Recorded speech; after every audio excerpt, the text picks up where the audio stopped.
Hi everybody. Today I'd like to talk about an experience that nobody wants to have: losing a client. I worked with this one company for over 10 years, translating Portuguese into English, English into Portuguese, Spanish into Portuguese, and Spanish into English. I learned my main specialization with them, which is EH&S, Environment, Health, and Safety. I developed a huge database with translation memories from all the material translated for them, and also a very, very large glossary with key terminology used in the industry. As a matter of fact, it was one of those corporations that had a translation department inside their company. So they have 5 or 6 employees that only dealt with assigning projects, converting files, and managing translators worldwide. I got to know these people after working with them for over a decade, and we would talk about what was going on in each other's lives. When I was on maternity leave, they gave me 3 months free of any projects from them, but came back to me after I had a baby. So they knew how important continuity was, because we were working together, and my colleagues and me working for them in these translations, we were learning about their company, about their products, about their services. So that translation department valued a lot this kind of collaboration of people that work together, knowing about each other, getting used to each other, and just assuring continuity and good quality throughout a long-term collaboration.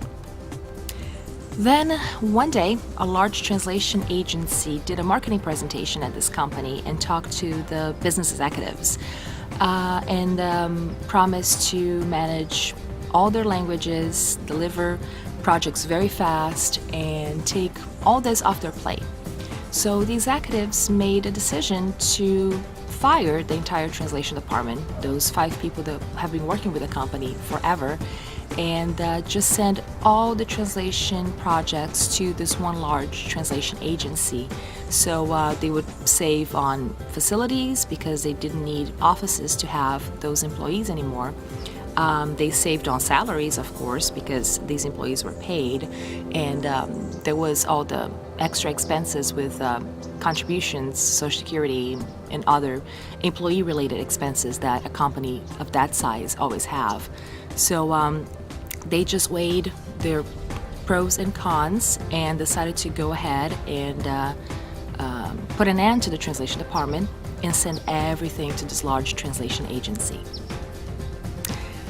The thing is, sometimes I do work with this large translation agency when the project has a good deadline, when it's something that falls into one of my areas of expertise, and when the rate is right, because sometimes most of the offers are half to a third of what I charge, and they ordered for yesterday, and they want us to translate 15,000 words in one day. So these large translation agencies sometimes don't focus on the final quality. They just focus on do it now, do it fast, do it cheap.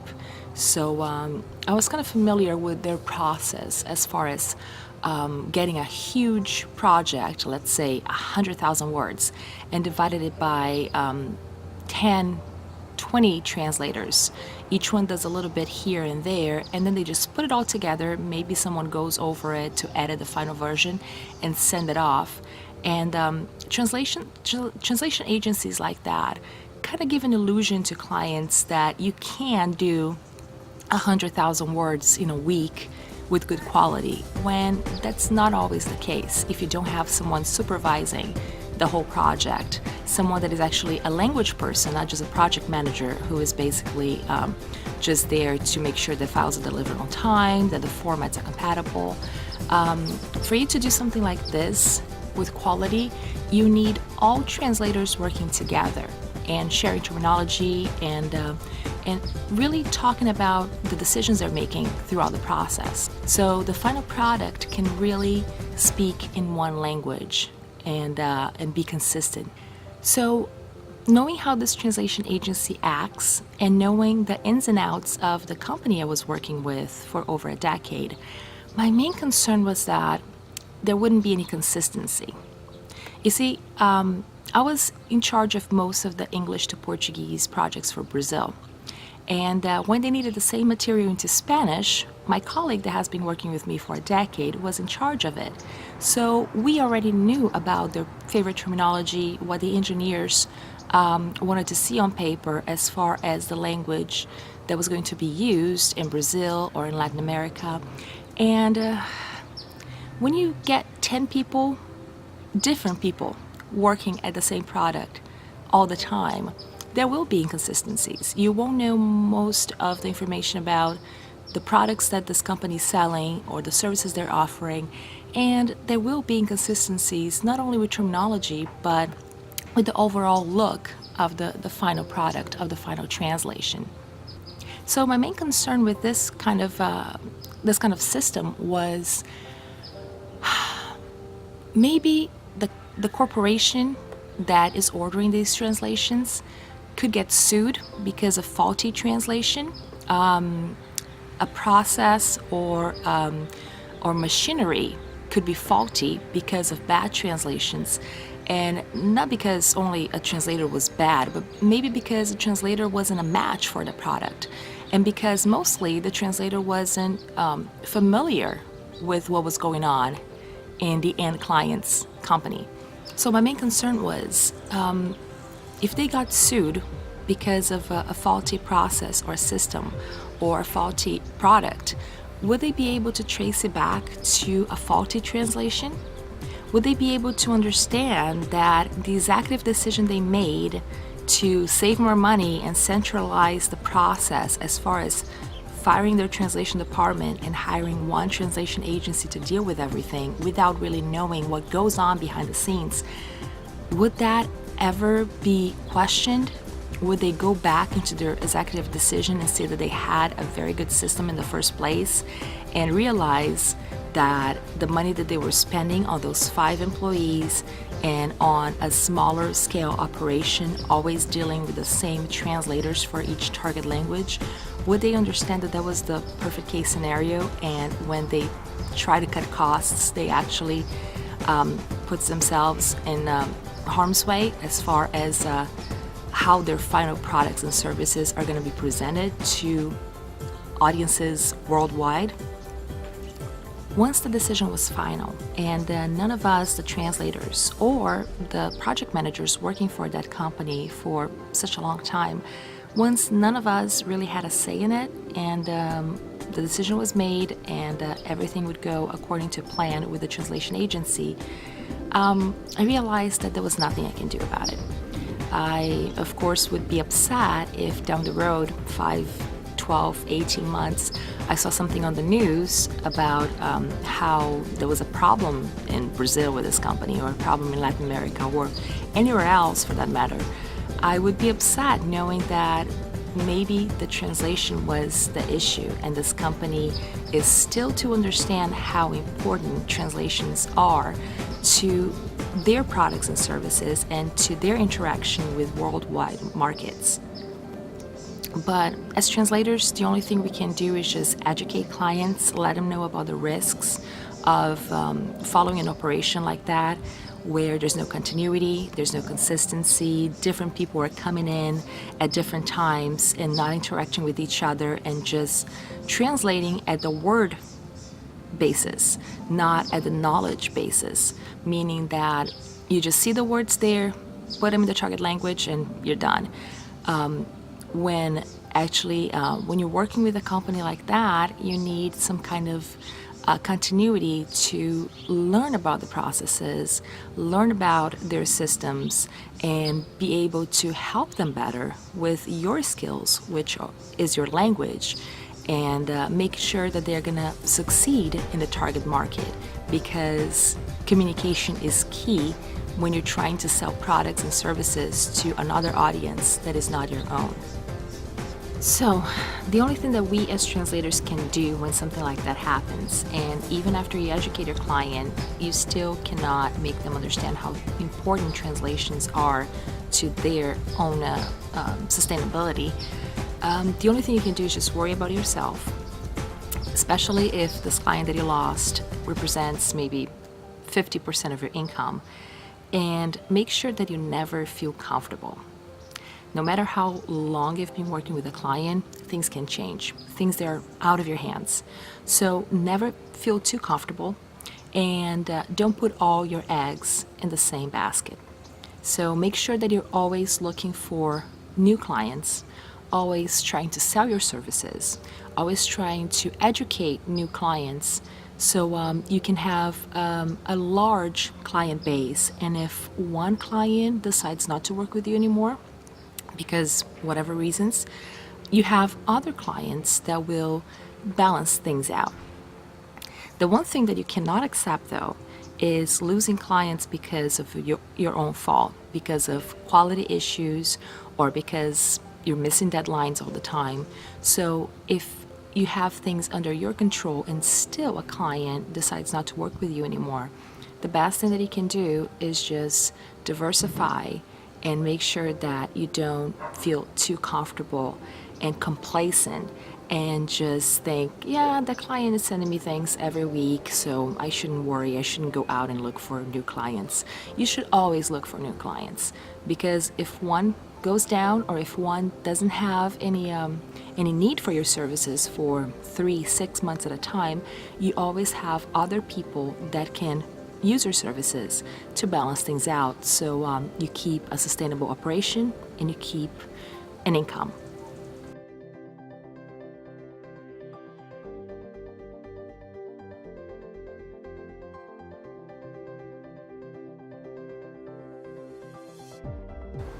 I know it may sound obvious, but just because you're a translator, it doesn't mean that you have to translate only.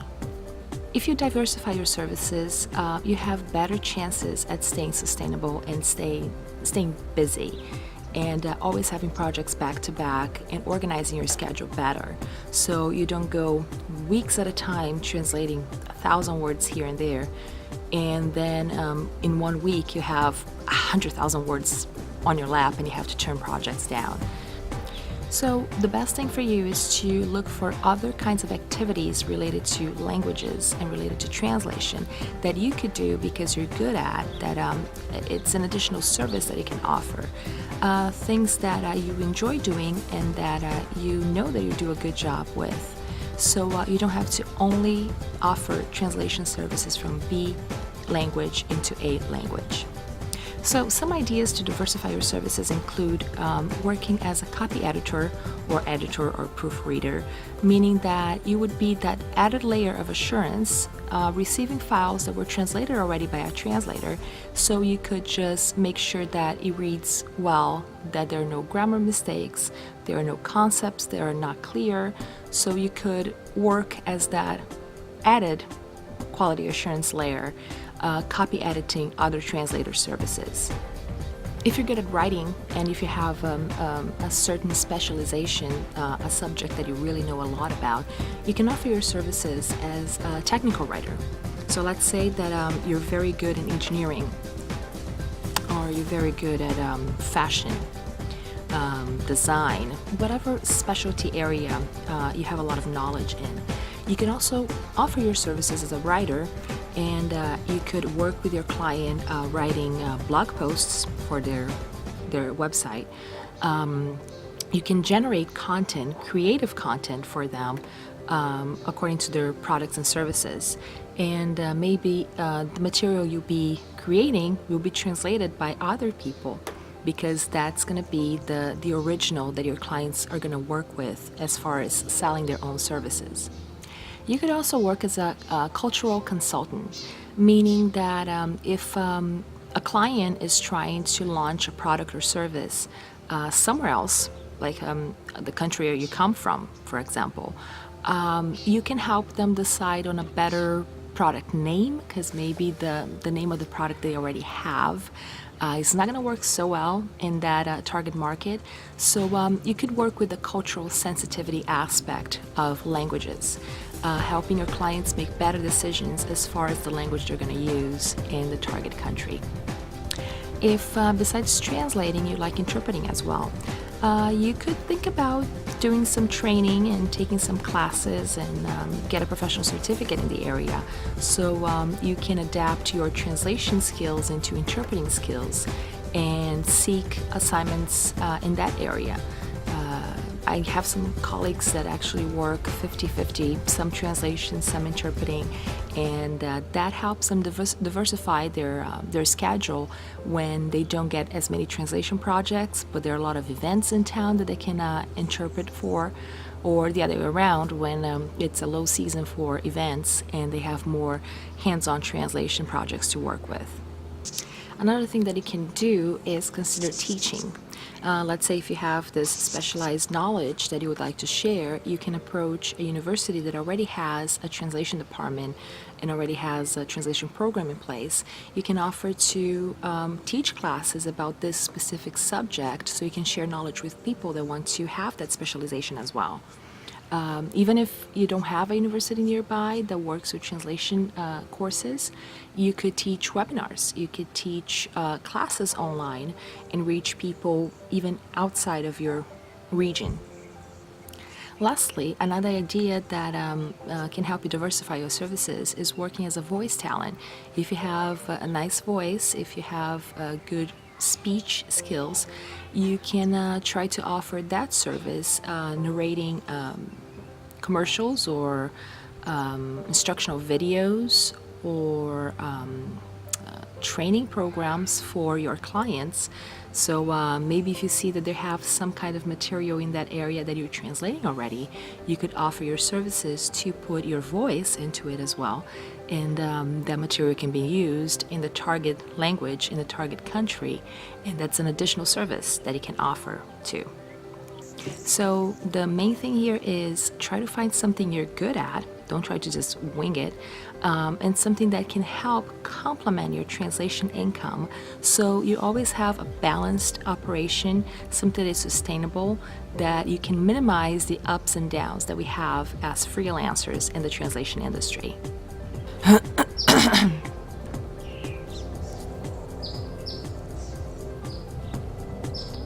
Barulho de passarinho tudo bem, mas barulho de avião incomoda. I want to share if the bell now. It's 10 o'clock.